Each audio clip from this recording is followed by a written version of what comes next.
Sturgeon have evolved to utilize specialized habitats over thousands of years in the Nechako River and other watersheds.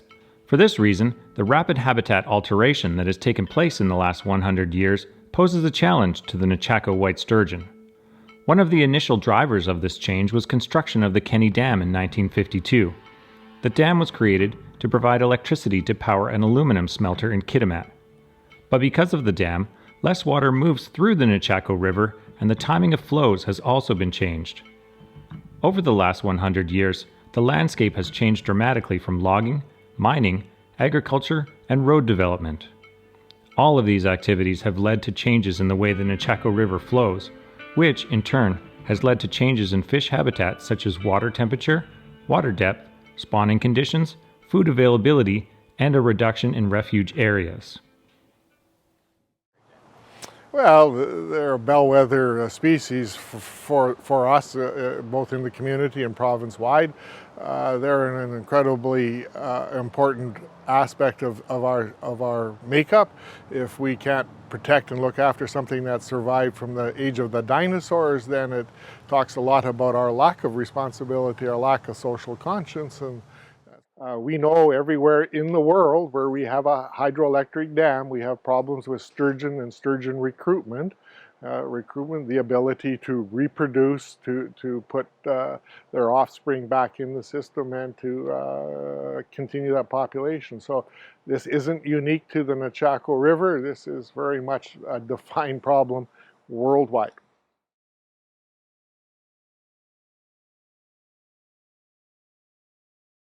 And so in 2011, we actually did a fairly large experiment to put in new gravel and large gravel in two places. One's just upstream of the Burrard Bridge, and the other is a little bit further upstream near Stony Creek.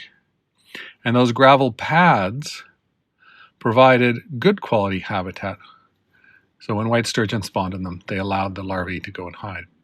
We learned two things from that 2011 experiment. First, we have detected juveniles that were born in 2011. So we saw a recruitment pulse in 2011, the same year as our experiment. Now, like any good experiment, we need to do it again. We need to repeat it. And we're working to do that. But another thing we learned in 2011 is that we got fairly rapid infilling with sand of the site that we restored. So it's not as simple as just we restore the habitats and then we're done. So we did that work in 2011. We have continued to study since 2011. In 2016, we actually did a substrate cleaning experiment. We did another substrate cleaning trial in 2020. What we've learned from the substrate cleaning trials, well, is they're not easy as well.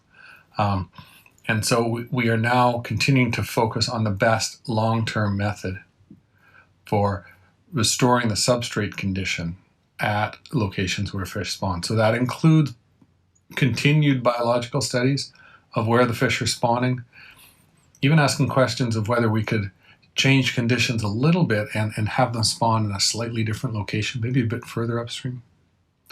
And also we're studying the geomorphology and continuing to understand how sand moves in the reach and how sand settles in these spawning habitats so that we can, I guess in a sense, fine-tune our habitat restoration efforts so they're effective at the time of year when the sturgeon are spawning, at the locations where sturgeon are spawning. And that's a team effort. There's a lot of people working on that, working together. It's a very interdisciplinary question we're trying to address, but we certainly are making progress, and we should be making more good progress in the years to come.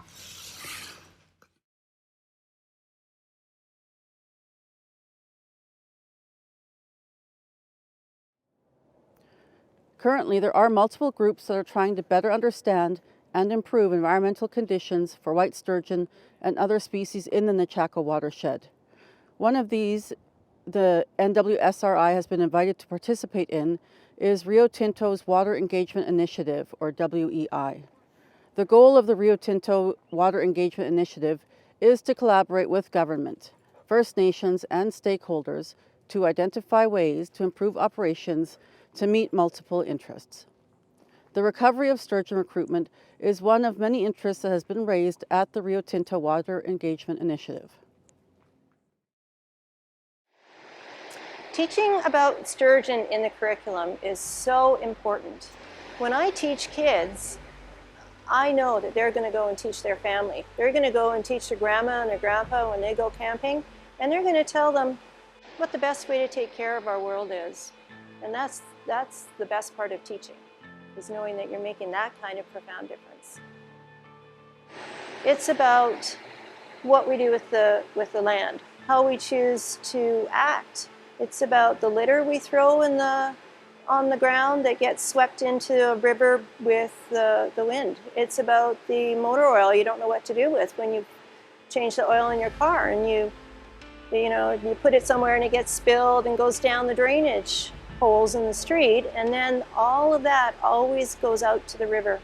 Everything eventually goes to the water. Our community needs to protect the Chaco white sturgeon because they are endangered and they're uniquely specialist watershed. We need to protect sturgeon because if we lose them, then the food chain could totally mess up. If sturgeon were extirpated, it would mean that they don't live in the Chaco River anymore. It's important to protect sturgeon because they're almost an extinct dinosaur.